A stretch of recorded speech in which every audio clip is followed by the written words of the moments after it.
கற்றதனாலாய பயனன் கொல் Valarivan நற்றாள் தொழாரேனின்.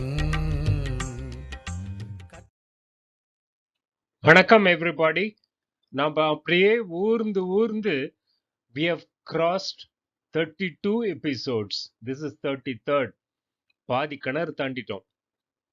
And slow and steady, that's the way we are going. Let's move further. நம்ம போன வாரம் பார்த்த 2 அதிகாரம்.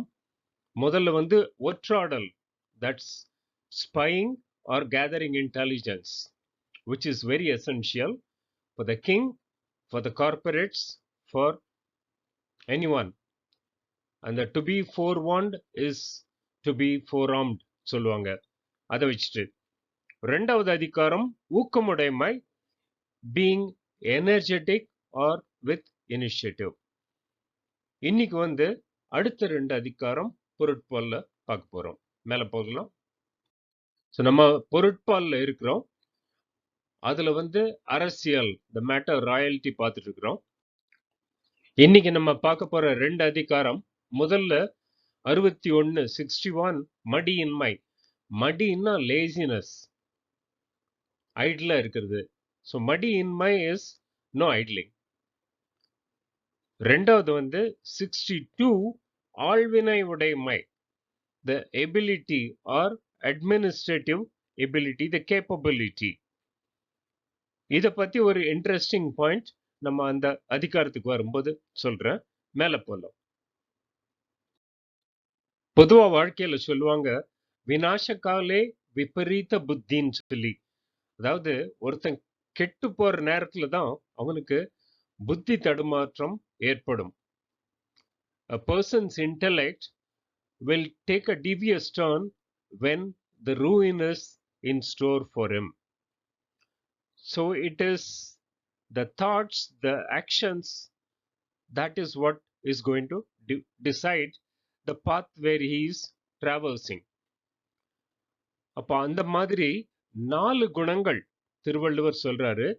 He is listing out 4 traits which are sure path to decay or destruction of a person. குறளை பார்க்கலாம். நெடுநீர் மறவி மடி துயில் நான்கும் கெடுநீரார் காமக்கலன். குறள் எண் 605. அதிகாரம் மடியின்மை, நோ ஐட்லிங். எங்கூட சேர்ந்து சொல்லுங்க. நெடுநீர் மறவி மடி துயில் நான்கும் கெடுநீரார் காமக்கலன். கெடுநீரார்னா the people who are on the path of destruction, self destruction. அவங்களுடைய காமக்கலன், அந்த மாதிரி for them to float in that water. காமங்கிறது அவங்களுக்கு பிடிச்சது. கலன் is a boat. So when they are going in the waters of destruction, when they choose to go in the waters of destruction, the choicest boat for them or the path which they take are the 4 behavioral traits. அந்த 4 வச்சுக்கிட்டு தான் அவங்களுக்கு ரொம்ப விருப்பமாகும். என்ன அந்த 4? நெடுநீர். நெடுநீர்னா தள்ளி போடுறது, procrastination சொல்லுவாங்க இங்கிலீஷ்ல. procrastination is a thief of time சொல்லுவாங்க, கேட்டிருக்கோம் நம்ம. ஸோ ஃபர்ஸ்ட் நெடுநீர், அந்த தள்ளி போடுறது procrastination. ரெண்டாவது மறவி. மறவினா அந்த மறந்து போயிடுறது. நம்ம பார்த்தோம் ஒரு ஃபுல் அதிகாரம் பொச்சாவாமை, சேம் மறவி. அந்த மறதி இருந்ததுன்னா that is the second evil. மூணாவது மடி. மடினா அந்த சோம்பேறித்தனம், that is this அதிகாரம். ஸோ நெடுநீர் procrastination, மறவி forgetfulness or the மறதி, மடி laziness, and துயில் excessive sleep, the luxury oriented. இந்த 4மே சோம்பேறிகம் பண்ற வேலை. தள்ளி போடுறது அப்படிதான். One without discipline, he will postpone. மறந்து போறது அகைன் அந்த டிசிப்ளின் இல்லாம சோம்பேறியா இருக்கிறவங்க டெட்லைன் மறந்துடுவாங்க, கடைசி நேரத்துல அடிச்சுக்கோ பிடிச்சிக்கோன்னு அலறுவாங்க. அதே மாதிரி மடி, இந்த சோம்பேறித்தனம் எல்லாமே இதுல இருந்து வருது தான். துயில், எக்ஸஸா தூங்குறது. ஸோ இந்த நாளும் இருக்கிறவங்க தான் you can assume safely that this is the boat those people will be traveling when they are into the path of destruction on the waters, troubled waters. புக்ல கொடுத்திருக்கிற மீனிங் பார்க்கலாம்.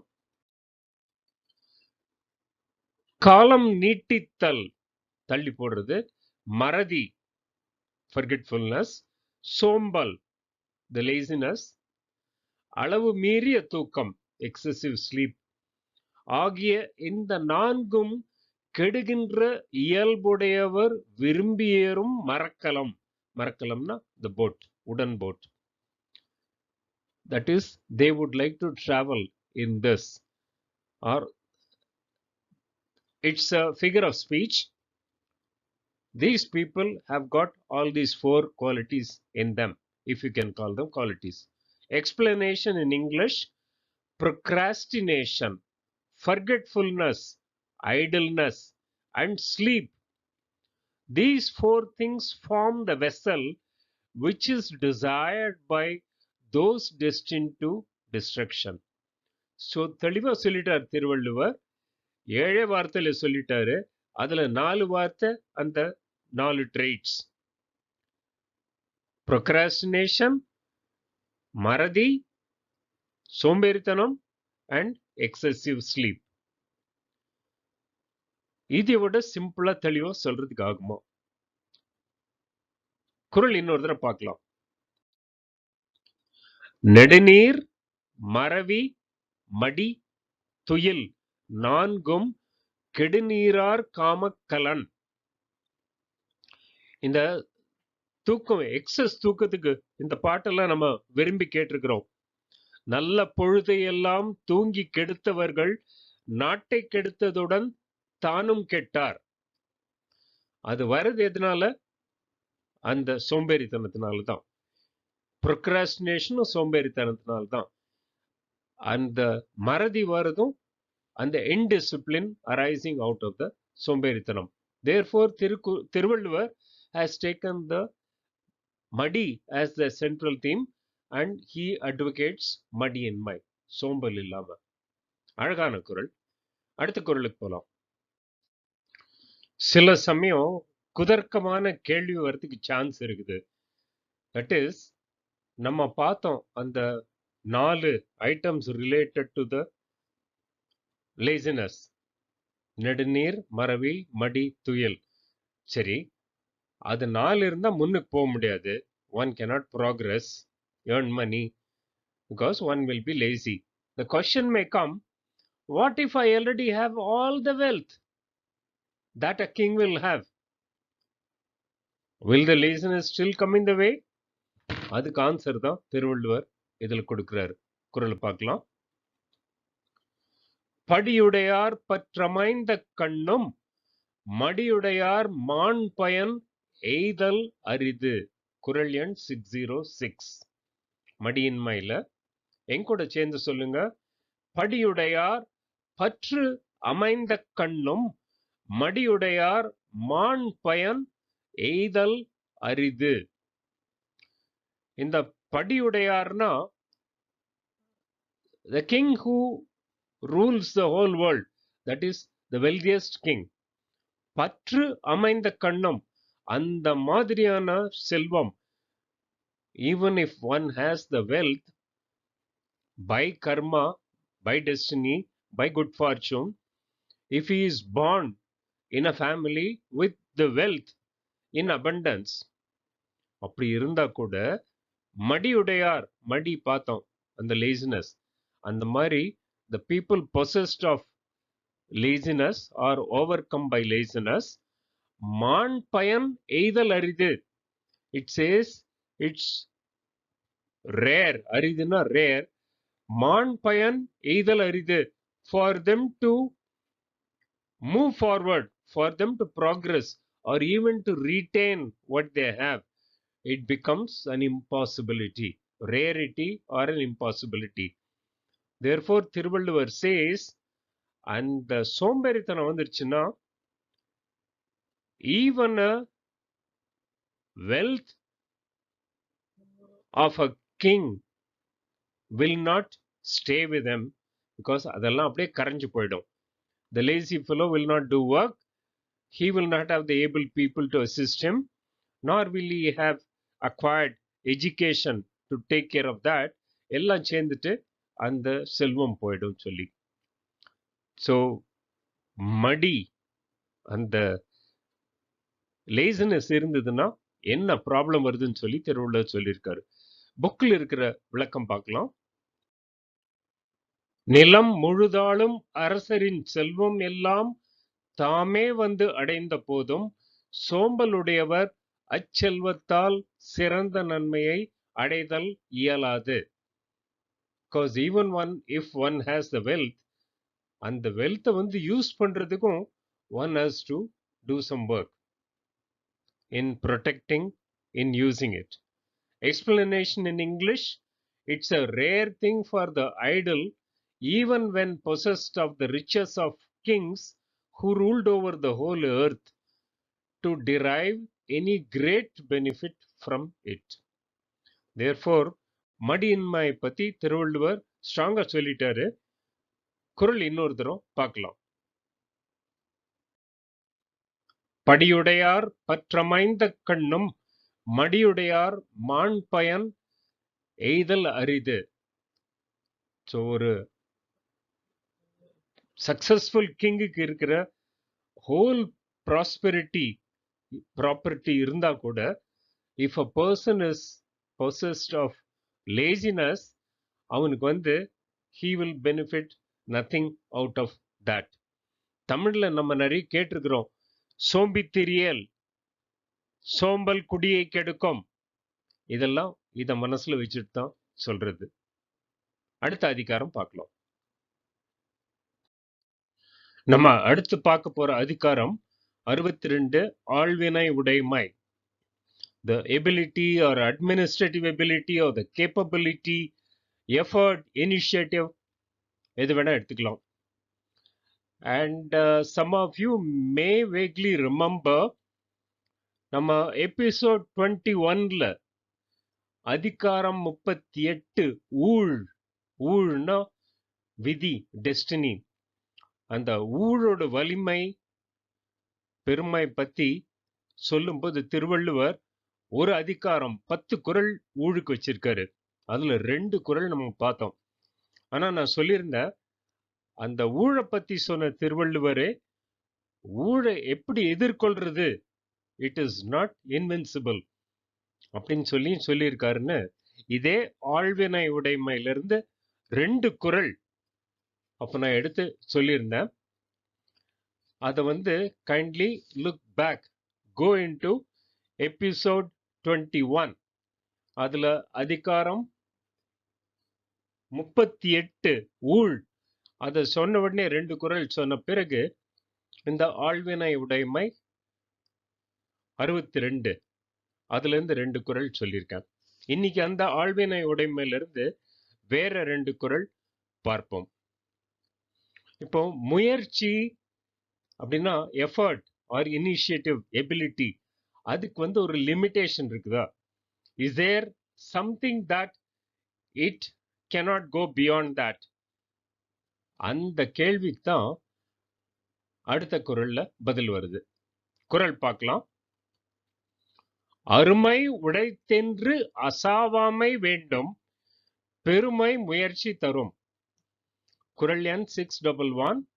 என் கூட சேர்ந்து சொல்லுங்க. அருமை உடைத்தென்று அசாவாமை வேண்டும், பெருமை முயற்சி தரும். அருமை உடைத்தென்று, அருமைன்னா very difficult or impossible or too tough to crack, அந்த மாதிரி இருக்கும் நினைச்சுக்கிட்டு அசாவாமை, டெஸ்பேர் ஆகாம, வேண்டும். So Thiruvalluvar says, எந்த வேலை எடுத்தாலும் this is too difficult, it's beyond me, it is impossible, அந்த மாதிரி despair வேண்டாம். அந்த நான் despair attitude வேணும்னு சொல்றாரு. Why? Because he says முயற்சி பெருமை தரும். அந்த முயற்சி எடுத்துன்றதுன்னா விடுறதில்ல, எப்படியும் பண்ணிடுவேன், என்ன தடங்கள் வந்தாலும் சரி, what ever be the அப்டக்கிள்ஸ், I will find a way out. Resources வேணுமா சேர்த்திப்பேன், ஸ்ட்ராட்டஜி மாத்தணுமா மாத்துவேன், அந்த மாதிரி பண்ணி ஸ்கில் செட் இன்னும் வேணுமா சேர்த்திக்கிறேன், செஞ்சு பண்ணிட்டே இருந்ததுன்னா he says முயற்சி பெருமை தரும். You will win in the end. Could there be something more reassuring, confidence building than this? அருமை உடைத்தென்று அசாவாமை வேண்டும். எந்த வேலை எடுத்ததுனாலும் it is not possible, it is difficult, it is tough, impossible, அந்த மாதிரி எல்லாம் டெஸ்பேர வேண்டாம். பிகாஸ் முயற்சி பெருமை தரும், விடாமுயற்சி வெற்றி தரும் சொல்லுவாங்க. ஸோ திருவள்ளுவர் சேஸ் முயற்சி எடுத்ததுன்னா, if you take the initiative, if you develop the ability, it will give us the glory in the end. அழகான குறள். புக்ல இருக்கிற விளக்கம் பார்க்கலாம். தொழிலாகிய குறையை செய்யாமல் கைவிட்டவரை உலகம் கைவிடும். ஆகையால் தொழில் முயற்சி இல்லாதிருத்தலை ஒழிக்க வேண்டும். டபுள் நெகட்டிவ் போட்டிருக்குது. தொழில் முயற்சி வேணும். எந்த செயல் எடுத்தாலும், whatever task we take, we need to have the perseverance, effort, initiative.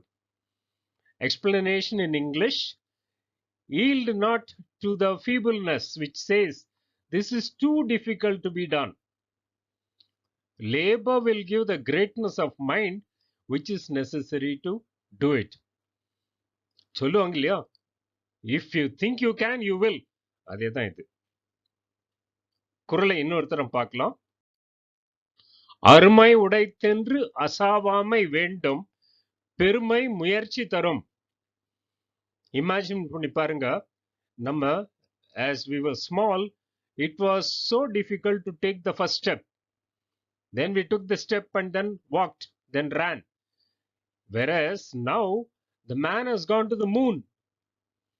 எதுவுமே impossible கிடையாது முயற்சி. It has not happened in one effort. They had tried. The invention of aeroplane la சொல்லுவாங்க, so many people had tried and failed, but then one person flew because he knew that he will make it happen. அதனால விடாமுயற்சி வெற்றி தரும். அடுத்த குறள் பார்க்கலாம். அந்த ஆழ்வினை உடைமை, எஃபர்ட், இனிஷியேட்டிவ், பர்சிவரன்ஸ் அதெல்லாம் இருந்ததுன்னா எனிதிங் இஸ் பாசிபிள் சொன்னோம். அப்படிப்பட்ட ஆளுக்கு what are the characteristic traits that that person will have? What will be his likes? What will be his dislikes? அதுதான் அடுத்த குறள்ல அழகா வருது. குறளை பார்க்கலாம். இன்பம் விழையான் வினை விழைவான் தன் கேளிர் துன்பம் துடைத்தூன்றும் தூண். குறள் எண் 614. ஆழ்வினை விடைமையில எங்கூட சேர்ந்து சொல்லுங்க. இன்பம் விழையான் வினை விழைவான் தன் கேளிர் துன்பம் துடைத்தூன்றும் தூண்.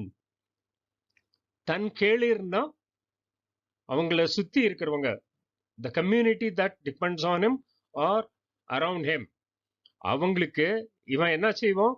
துன்பம் துடைத்தூன்றும் தூண். துன்பம்னா டிஸ்ட்ரெஸ், துடைத்துனா ரிமூவல், தூணுங்கிறது pillar. So he will be the pillar of support which removes the distress for all the people in the community. So he becomes an anchor person, pillar of support. And who is that person? What are his characteristics? இன்பம் விழையான். So he doesn't chase pleasures in life. வினை விழைவான். So he only focuses on the task on hand. Karmayogi சொல்லுவாங்க இல்லையா, பகவத்கீதால இந்த point அப்படியே 1:1 absolute வந்திருக்குது. One who drops his desire and one who pursues the task, action, without the motive of results from it, as a karma yogi, his body, his mind, his intellect, எல்லாம் focused on to the job. That is vinay விழைவான். இன்பம் விழையான். அவன் வந்து விழையான்னா the one who does not pursue இன்பம், the pleasures. He doesn't seek pleasures, but he focuses on the task on hand, a karma yogi. So if one is a karma yogi, no task is impossible, and only he does not benefit, the entire community, Kelir, the whole of the group of people around him, his Parihaa, the people in the community, அவங்க எல்லாரோட துன்பமும் துடை தோன்றும் தோன். This is what the characteristic for a true leader is. So he removes the distress of the entire crowd. It's a beautiful குறள். புக்ல இருக்கிற meaning பார்க்கலாம்.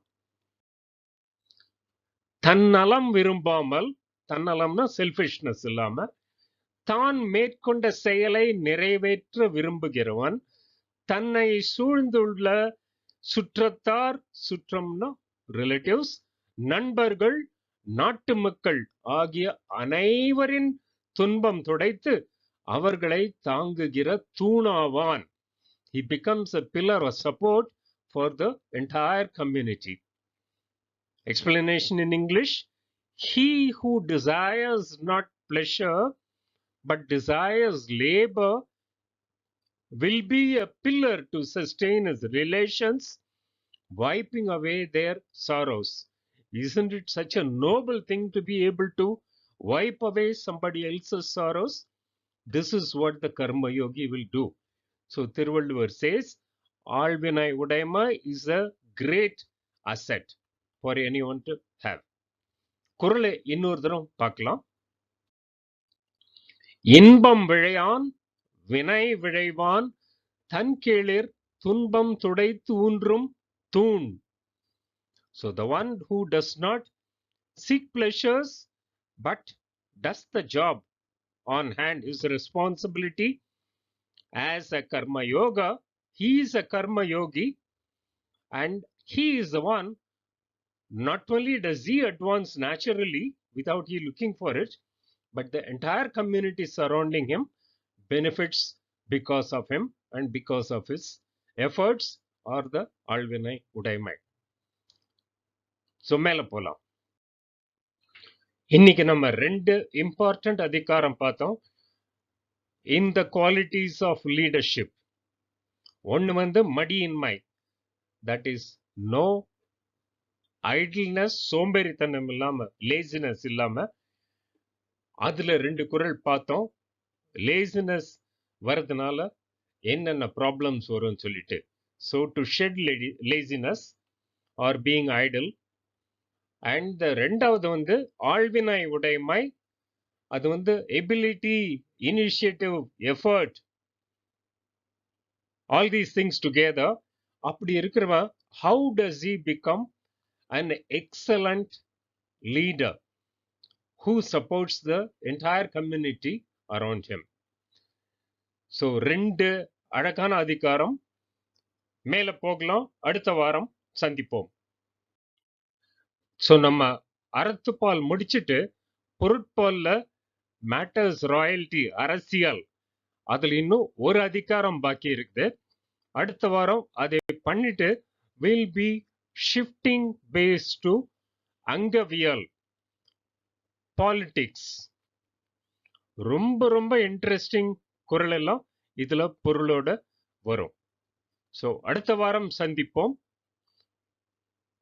Take care. வணக்கம் everybody.